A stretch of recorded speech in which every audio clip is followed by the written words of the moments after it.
Even inside our castello, we have pictures of Poggio alla Mora next to Montalcino. And so it's been around since the beginning of time and knew it was a protected place. They knew it was a special place for agriculture, sustainability, respecting the territory. And I think people fall in love with the beauty of it. And the wines are pretty good too.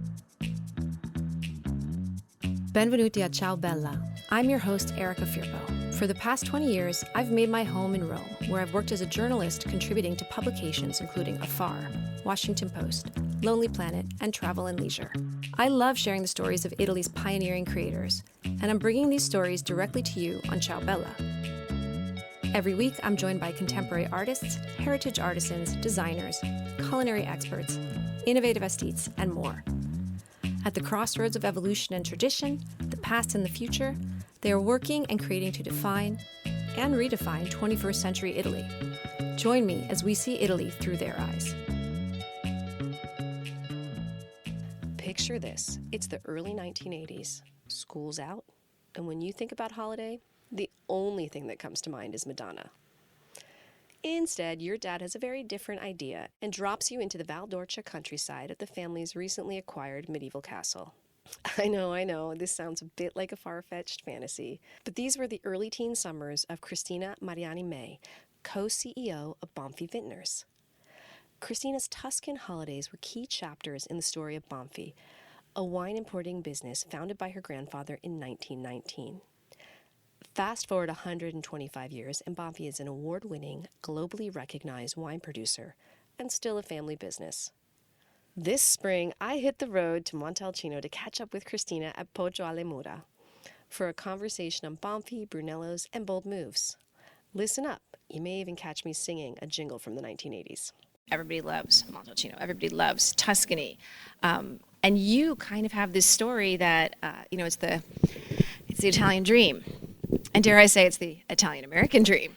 We're here, we're in the middle of Montalcino, we're on a hill in a medieval castle, and I'm with an Italian-American whose family came here in the 70s, but your family story starts way before that. It does. So I'm third generation in the family business, but the wine story officially started for us when my grandfather was a little boy. He came to America from Italy with his parents from Saronno, near Milano, and they were living in America, but they actually sent him back when he was a little boy to be raised by his aunt.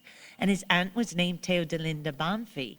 And Teodelinda was, at the time, she was head of the household for the Archbishop of Milan. So I think what a lot of people don't realize, what that really means is she took care of everything for him. That's right. Like planning the recipes, whatever, it's not a housekeeper, it's a lot more. It's like a homemaker to some degree, like making this space for the Archbishop so that his life is what it is. Correct. And he was then elected to become Pope Pius XI, which is one of the greatest honor in the Catholic Church, which when he was sent to move from Milano to the Vatican City, he of course wanted to bring my great aunt Teodelinda with him because she was like equivalent to the sister, the adopted sister of Pope Pius XI. So she was his right-hand woman. Exactly. That's she what she ran did. his life for him, his personal life, his quarters, his guest services. So it really was the foundation between a hospitality position, an assistant position, and a gatekeeper, a partner. Yes, and a gatekeeper. Yeah. So she was very prominent in the church, and being that she was sent to live down to the Vatican, she was actually the first woman who was not a nun or clergy to be honored to move within the Vatican City, and she lived in the Pope's apartment. And she raised my grandfather for his entire youth, from when he was 10 years old to 20 years old. So she educated him. She's his big female figure. Correct. So he was a young man at 20, and when he grew up, he's like, I'm going to go back to America. So he kind of re-immigrated, and he went to Little Italy, Greenwich Village, Spring Street, and he opened up an importing house, and he named it Banfi after the aunt whom he loved. And when Teodelinda died... Did he call her, like, Zia Teodelinda, or did he have a nickname? He called her Zia, as far as I know. Yeah, because I was going to say, that's a mouthful. It's a mouthful. Teodolinda is not a name you hear very often. Ever, right? It's not a very soft-sounding name, but she was Zia because, and honestly, like the respect and the honor that he had for her. And, just the blending of tradition, respect, hospitality, and also food and wine. And so he came to America and opened up a wine importing or Italian product shop and called it Banfi after his Zia. That's pretty wild. What year was that he opened it up? Yeah, it was 1919. So that was not a great time to be entering into the wine business in America because Prohibition came 2 years after. That was the year of Prohibition. Yes, yeah, because I think everybody's seen all the films. We all know what New York was like during the Prohibition, Italian American. Like that's a big deal. It's a big deal. I mean, you see the films. The carts were pulling the bootlegging through the streets. But you said, and it's funny because I was thinking about this. On my dad's side of the family, my dad is the first generation American, and so his family, they were in San Francisco, and they made, during the Prohibition, they made different vinegars. They sold different vinegars, but they were like vinegar with a wink. Exactly, a vinegar with an edge. And I know that you mentioned that he was making Amati, right? Or Exactly. Was he importing Amati? He was making it and importing it. Okay. So, but predominantly importing it from Ramazzotti, some of the really classic Amare brands, and they would sell the digestives in the pharmacy as mild laxatives. So we still have all the old bottles, and it says, mild laxative, Banfi 1919, and it's a wonderful historical piece of how they survived through the Prohibition era and was able to keep the family, business going. So he ends up creating this incredible import and distribution business, I'm going to guess. Well, Was it it was, distribution yes, as well? but it was predominantly in New York and the tri-state area, and then Oh, wait, I just have a my question. father came in and built it. As a New Yorker, Yes.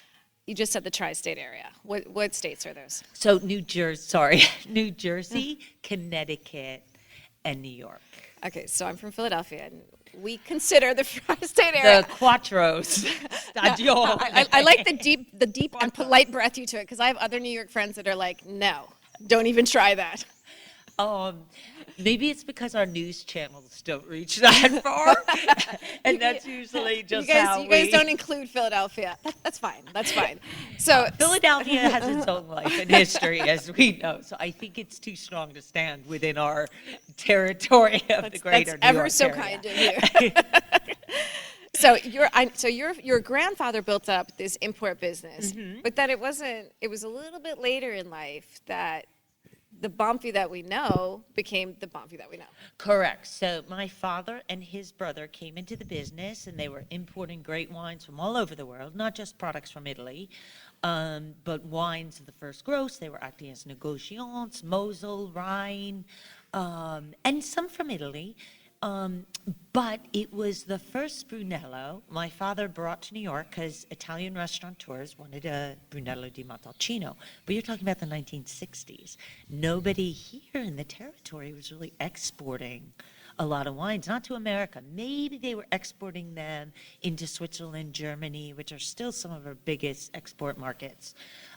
But not so much outside to the United States. So he came over here to Montalcino and knocked on a few doors. There was only about 10 producers in the 70s. And everyone said, son, you're young American. I wish I could sell to you, but I don't have enough. I don't make wine for export. So he did knock on the door of this beautiful Castello, which is historically, today it's called Castello Banfi, but it's historically called Poggio alla Mora. And Poggio alla Mora said, I have a few cases of Brunello, and that was with the 1976 vintage that he brought it to America. Oh, wow. And then he kind of fell in love with this zone and this territory. There wasn't much here. But after the success of the importing business, the family came over here as Americans, Italian Americans. That's the Italian American dream. They did it. And they did it when not many people were doing it. Well, you were also, I mean, I think Bold. what a lot of people don't know is at that time what was going on in Italy, they call it the Anni di Piombo, the years of lead. I mean, there was a lot of political uprising in Italy. There was a lot of, like you were talking about, the Red Brigade. Like the 70s, late 70s and early 80s were not pleasant times to be in Italy. It was a kind of, even in Rome, it was like a Wild West politically, and many different things going on. I mean, a lot of people don't know this, but I think it was our Aldo Moro, not prime minister, our president, was kidnapped. I mean, kidnapped and murdered, like, and then thrown on the streets of Rome. I mean, a lot of people don't know that's how crazy it was. So, you know, your dad and your uncle deciding, like, hey, we're just gonna come to Italy. That was not And really make a big investment Yeah. too.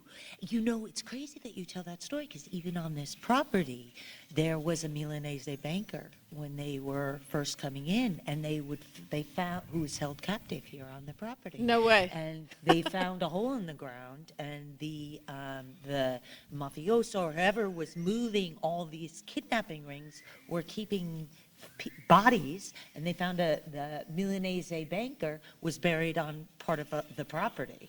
This is before we got here, and what would happen was there was a ring, and they would move. They'd move them around. They'd move Yep. them around, and with the marked bills, they would move them, and as soon as the carabinieri showed up at the polizia, they Ciao. were gone. Yep. So correct. So we laid low when we first came. I was a young girl, it was 1978 when we first came. So the family would stay kind of low, and we had Italians really helping us, like Ezio Rivella and others put this estate together.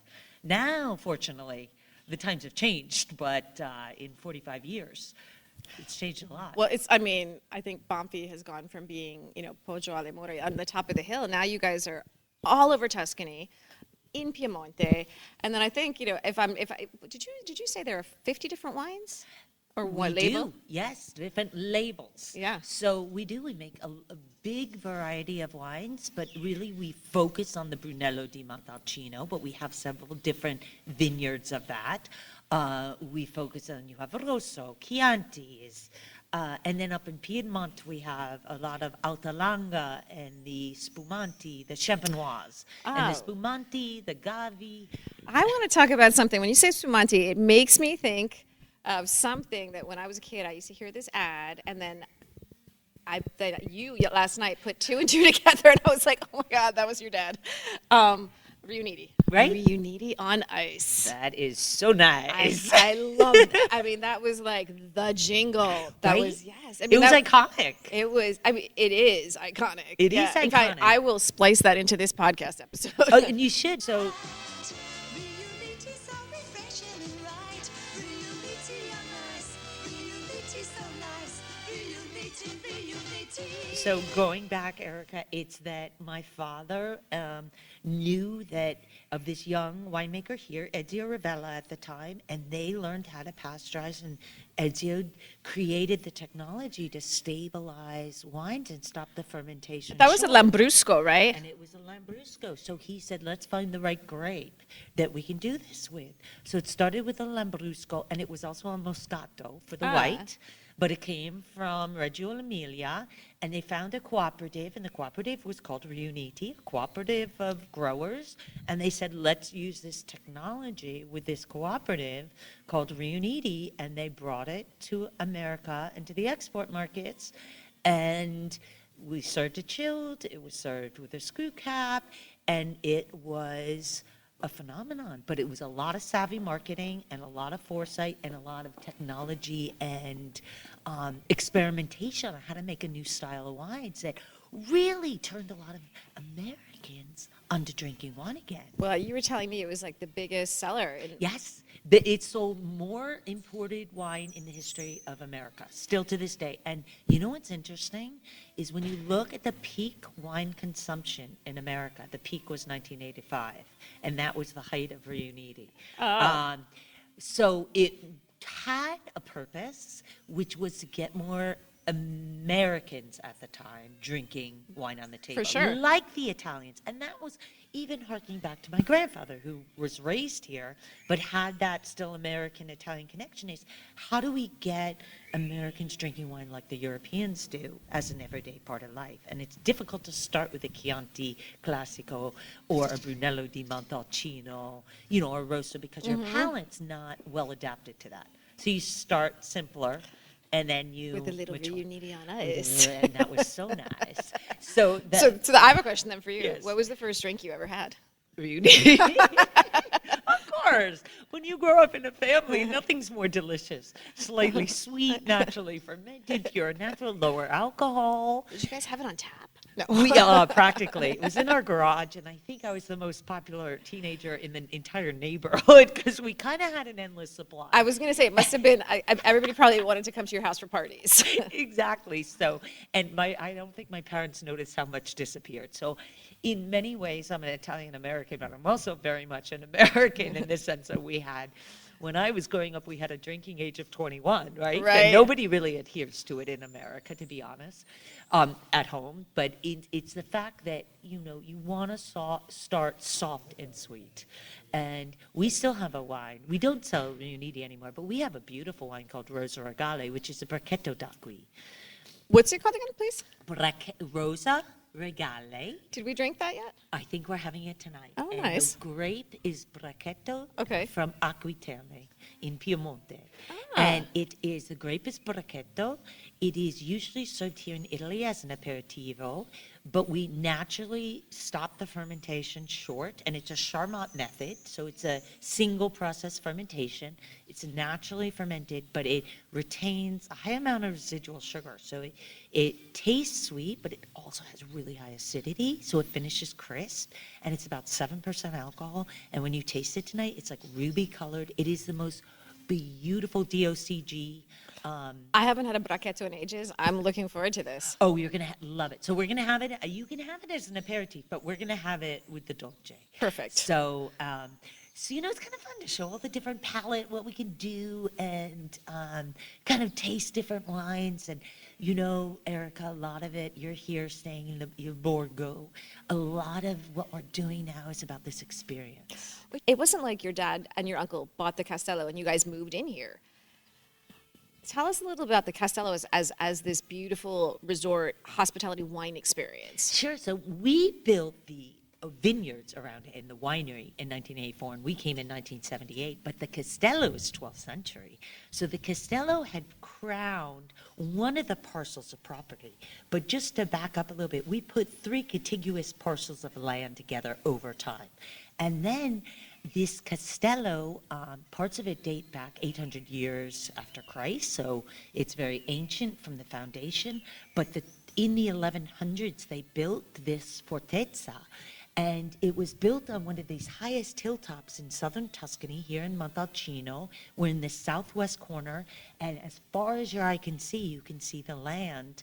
And that's because it was really as a protection, and it was built. It's a lookout, yeah. A lookout, and where you're staying in the Borgo, which is now our luxury hotel suites, that was the village where the village people and the sharecroppers would live in protection of the fortezza, so they were close and protected. I think, have you ever watched Game of Thrones? Of course. Okay, so this is not the Stark's castle, but because that's too cold and I don't want to be there. It's like the Tuscan version, which is a lot nicer and a lot more wine and none of the bad guys. Right, But but when people think of the Stark's castle, or I can't even, my husband's going to kill me that I can't remember the name of it. Shame, I have to watch it again. We're just watching it again, but see. But it's like that. It's where there's the work, like the villagers are in the bottom part, or like that, or they're still they're protected by the castle. Correct. So they can come in. A lot of what is now our museo, with the glass museum, used to be the stables. You have the turrets, and there's the hole where the hot oil would pour out. So but instead of hot oil, now you have a pool on the side. And now we have a pool, and we can pour out hot thermal water. We can welcome people with Brunello pouring out of spouts. Exactly. So now it's beautiful that we restored it and really rechristened it. So you come in and you could see from a 12th century knight who lived here for centuries. It was in his family for thousands, This is the Conte Placido? Conte Placido. And he was a Sienese knight who was awarded the fortress in honor of his battles when Montalcino would change hands between the warring factions of Siena and Florence. So eventually the territory became a Sienese, part of the Sienese territory, and Conte Placido lived here for centuries with his family. Wow. So our family is actually just the third family to own the Castello. I mean, that's kind of wild. We're talking the third family in like 12,000 Right. years. And the family before us had it for like 15. So I hope it will last for centuries, unless we have a warring Game of Thrones going on. You better watch your kids. Exactly. And marry them off well, right? Exactly. You need to marry them to other castles, right? Exactly. So that's the plan. No, all joking aside. But hopefully, the next generation will come in and have fun doing it because we love this business. I mean, what's not to love? I mean, you were telling me the other day, I know you're a parent, you're a working mom, you've raised 3 kids, and it wasn't that easy. Like, it's not like you could come here back and forth with, New York or with the East Coast and here, but you now spend a lot more time here. I love it. If I have a house here, it's completely opposite from New York in many different ways, and it's a perfect juxtaposition because we have an importing business in New York still that started in 1919, so over 104 years. 105 years this year. Oh, So wow. we're still running that business out of New York, which is so amazing that it's still wild. family run and very old. Old for American standards. Right. And then we come here and I have my house and I'm able to be with my Italian colleagues and people from all over the world. And it's peaceful in the house. But don't get me wrong, the wine business still requires a lot of attention and devotion. For sure. So, but now my children, I don't have to worry about screaming kids in stone farmhouses because growing up, Erica, it was hard. You'd bring them over and jet lag and everything. But now they're grown. Our kids are almost the same age. Right. They come back now and they enjoy it with friends, and it's a whole different perspective on. So how would you describe growing up Mariani Banfi? What's that like as you kind of mentioned it with having the best wine on the block. But you're kind of living, you were kind of growing up in 2 different worlds. I Correct. mean, Italy of the 80s, and it was a wild beast, completely different than, so far removed than what it is today. It was not as accessible. No, and it was when I would come here when I was young, to me, there was nothing here. It was like, there weren't even vineyards. There wasn't much agriculture. It was forests. It was stone ruined farmhouses. So we actually, when we first came, I forgot the name of the palazzo, but our original offices were in Rome. Huh. Because that's where we had to headquarter all the people to do the work because there was nothing here. There wasn't a hotel. There wasn't restaurants. There was nowhere to stay. So we had a beautiful palazzo, and I'll try to remember the name of the palazzo, but beautiful, beautiful palazzo in Roma. And we would do our work there and then come up. But I was young, I was 7 years old, 10 years old. So to me, it was just very strange, so different from growing up in New Yeah. York. But Rome wasn't. Rome wasn't No, so Rome crazy. was a lot of fun. Yeah, Rome was a lot of exactly. fun. Rome, Florence, to me, that was, that was still exploration, artistry. I had a mother who loved to take me to museums and everything. But I remember the difference was I thought Montalcino was boring, right? Because to me, I'd come here and just sit. Now I realize that's the perspective. When we get older, we like more the slower life and the Yeah. peaceful, right? When we're young, we're like, where's the disco? Exactly. No, So we'd go to Rome for that. I completely get that because I grew up going to Rome a lot with my cousins, and then they'd take us out to like a country place, and we were all like, Exactly. And then we'd What come do back we to do? Rome Yeah, and we we'd go go to the back to the discos. discos and we'd dance all night and we'd Yeah. close the place and we'd leave in the morning. So that's probably when my parents were like, you stay in New York a little more. But it was fun growing up. I mean, the interesting thing was, it's really an amazing generational story because we didn't grow up with a lot. It sounds like a success story, but it really happened with my father. So it happened very kind of quickly. Like we grew up in a smaller house. I was sharing a whole bathroom with the whole family. It was a huge, quick transition Wow. from when I was a teenager to this kind of instant success Well, that kind of came overnight and started very rapidly. Well, So, some of that success, because you briefly said his name, Ezio. see, Because one of the things I read, and I wanted to ask you about this, was I read somewhere that it was in the 80s, early 80s.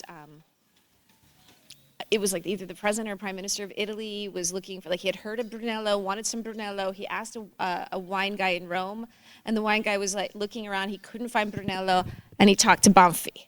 correct. And Banfi was like, and then it would have been probably your father or your uncle who were like, we can get you Brunello. But this wine enoteca, wine store owner couldn't even find it. No, because it wasn't made for export. The Brunello at the time in the 70s had to be aged by law for like 4 years in wood. So it was 5 years before release. So that was almost too much. So the style of the wine was not really appealing to the outside market. So what Ezio did, because Ezio was really the winemaker and the manager of partnering with my father, who was kind of the entrepreneur, marketing, merchant, financier. They partnered together and they were like brothers. So they built this dream together. Ezio said, we have to start with research. We have to start with development. And what was so interesting about the Banfi estate is that most of it, Erica, was virgin soil. So we hadn't planted. Hey there, it's pretty obvious that I love Rome and everywhere in Italy. So I'm excited to share that I've compiled all of my favorite places where to go, eat, see, and stay into the coolest, easy-to-use guides for Saltite. Saltite is a lineup of curated personal guides by expert journalists and travel writers like myself. My guides, Rome with Ciao Bella and Venice with Ciao Bella, are the very best on-the-ground resources for the Eternal City and La Serenissima. Every place that I love and repeat visit, from restaurants, bars, and boutiques, to art galleries, archaeo sites, hotels, and more are included. My guides are everything you need for Rome and Venice, and they are always up to date. The best part is that they support writers like me. Along with my guides, Saltite has great guides to Lisbon, Paris, Bologna, Philadelphia, and my favorite, Little Italy in the Bronx, by Ciao Bella guest Daniele Otteri. So visit Saltite and support a writer. It'll make you feel good. Saltite.com. SALTETE.com.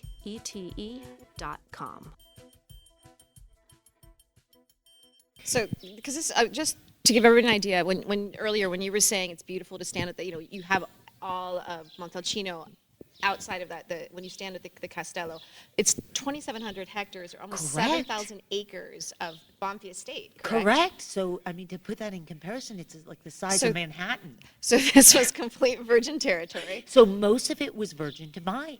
Some of it had been farmed to crops. It had been sharecroppers, wheat, forest. Only 1/3 of the estate is really vineyards. So, but that wasn't when we came. Now it is. So Ezio had to determine which vine should we plant where. So he started a research project, and he brought in the University of Bordeaux, the University of Milan, the University of California, Davis. He brought in all the greatest scientists and agronomists from around the world and said, we're going to start a project. We're going to use this virgin soil. We're going to use this 29 types of soil, huge diversity in one location, with financial backing of a resource to say, let's study not only the Sangiovese for Brunello, but let's study Pinot Grigio. Let's try Pinot Noir. Let's try Syrah, Merlot, Cabernet. When it came to those French varieties, the universities in France and the consultants knew very well what to plant with the adapted Cabernet, Merlot, Pinot Noir. But when it came to Sangiovese, very little documented research existed outside of the classical region of Chianti. So Oh. Chianti was starting to do the same research in the 70s. Think of Piero Antinori was like breaking off, doing research with the super Tuscans. But very little had been done for Sangiovese for Brunello. And Sangioveses for Brunello have to be 100% pure Sangiovese. Whereas at the time, Chianti could be up to 15 to 20%. Sometimes it was white wine back then, remember. They would blend white wine into Chianti because it would help the wines go farther and be more drinkable. Oh, wow. And so they just started in the 70s saying, you know what, if we add Cabernet, if we add more Merlot, maybe that'll make a better Chianti. But that was when Super Tuscans also started coming about because they fell outside the Chianti designation. So coming back to Montalcino, Ezio knew that research had to be done. So we started a 25-year research project to narrow it down from 650 types of Sangiovese clones to 15 Wow. that make a better Brunello. So that took over 25 years. And what was amazing about Banfi, Ezio, John, was we were the first single producer in Italy to register the clonal work that we founded with the Italian government. So today there are 46 nationally registered clones of Sangiovese grape. 15 of those were founded here on our estate.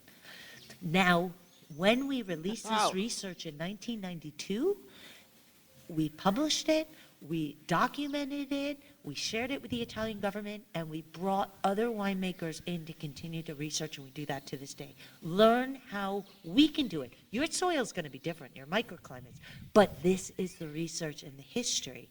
This is how we use the oak, this is how we use a barrel, this is how we do the hybrid fermenters of wood stainless steel. Learn from this and then do it in your best style, right? Right. Here's a textbook. Study it, use it, and then you make a better Brunello. We'll make a better Brunello, and together, let's go conquer the world with Brunellos, right? Because one single producer, Erica's not going to be able to change a territory. You just can't. It's got to be a region. You need a movement, kind of. So tell me, why do you think it is that there is such a love for Brunello? There is like, I mean, I can tell you so many people who are like, oh yeah, I'm going to come, I'll stop by Rome, but I'm going to Montalcino. And I'm like basta, like. It is magical, isn't it? I mean, I have to say, when I was probably 7 years old, I didn't envision that it would come to this, but I think there's something, super special about the terroir here. So the terroir being the soil and what it can do for Sangiovese. I think it's very special how the territory has protected the historical significance of the Sangiovese grape from here. I think I'd like to think a little bit is also the research and investment that was made to the territory. We started it, others followed, which is very important. So, and I think, bottom line, it is so magnificently beautiful. I'm going to say, yeah, it's not too bad, right? Like this I morning, think- I was like, I was so happy. When you see that how high our elevation is, so I think Chianti is a beautiful district, but it's a little more rolling hills. Yeah. Montalcino gets a little more dramatic.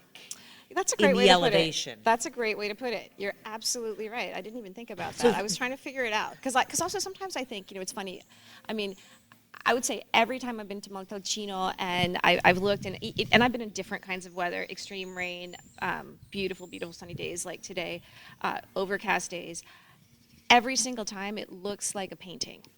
It is, and dramatic is one of the words I definitely use, even on the sunniest day, because it's just like, you see the peak of Monte Amiata, I think.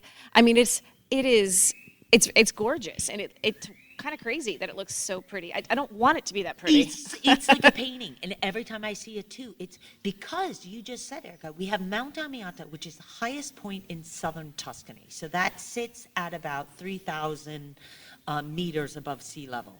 So Mount Amiata is this really high mountain that blocks all the northern African Sirocco winds. So we have this microclimate. We have the Apennine Mountains to the north, and we have the Mediterranean Sea just 20 kilometers from us in the Maremma and Grosseto. So we're this little enclave, but we sit at a high elevation at the town of Montalcino, probably about 900 meters and the hillside fortress of the town, the magnificence looking through the valleys. it is picture perfect. And that also lends to the microclimate for growing the grapes. Exactly. It's like a golden triangle. Correct. It is really this perfect enclave. So you get it's protected from the north by the Apennines, from the northern harsh winds. It's protected from the south, and you get the moderating ocean breezes. So it's a perfect valley of the Val d'Orcia, the Orcia rivers, and we're surrounded by two natural rivers here, the Orcia and the Ombrone. So we have the natural irrigation coming through. So if you look on a map, it's so cool because when you go back to the historical maps that are like at the in Siena at the Palazzo, right there in Siena, you'll see Mont al Chino, the mountain of the Chino tree. You see it also in the Vatican, in the Vatican, The Vatican yeah, in as the well. map room. And yeah. then you'll see P alla Mura. Poggio alla Mura. The next And time I walk in, I'll take a picture and send that to you. and you'll see it here, even inside our castello. We have pictures of Poggio alla Mura next to Mont al Chino. And so it's been around since the beginning of time, and they knew it was a protected place. They knew it was a special place for agriculture, sustainability, respecting the territory. And I think people fall in love with the beauty of it. And the wines are pretty good too. And, well, that goes without saying. So my favorite thing to say is, I feel like we're on the crusade roads of between Florence and Rome. So we're on the path where you can go from the hecticness of visiting Rome up to the beauty and the museums of Florence Yes, and the Renaissance. refined beauty of Yeah, Florence. right, but in between you need a respite, right? Okay. So we are right in between the two. So when you come here, it's this beautiful respite, a peace, the countryside, the hills, and of course, the wine and food. So you come here, and I think we all need more and more of that in life. And it's a perfect little escape. And then we start to miss Roma again. We get back to hecticness. But we want to welcome, you back and all the visitors to come and experience. And when you sip the wine, the best part is you don't want to drive very far. You can stay here at the Borgo and not worry about your GPS. A big thanks to Christina Mariani May and the entire team of Castello Banfi Wine Resort for immersing me in the Banfi world, including drinking a lot of incredible wine and great food tastings. If you're thinking about taking some time out under the Tuscan sun and want to know more, take a peek at Castello Banfi, castellobanfiwineresort.it.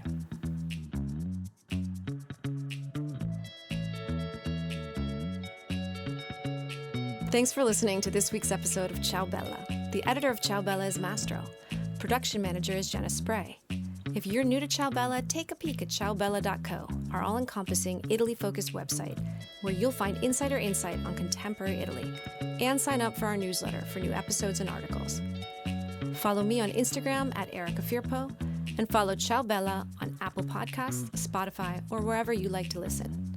Leave us a rating or comment. Ciao, ciao!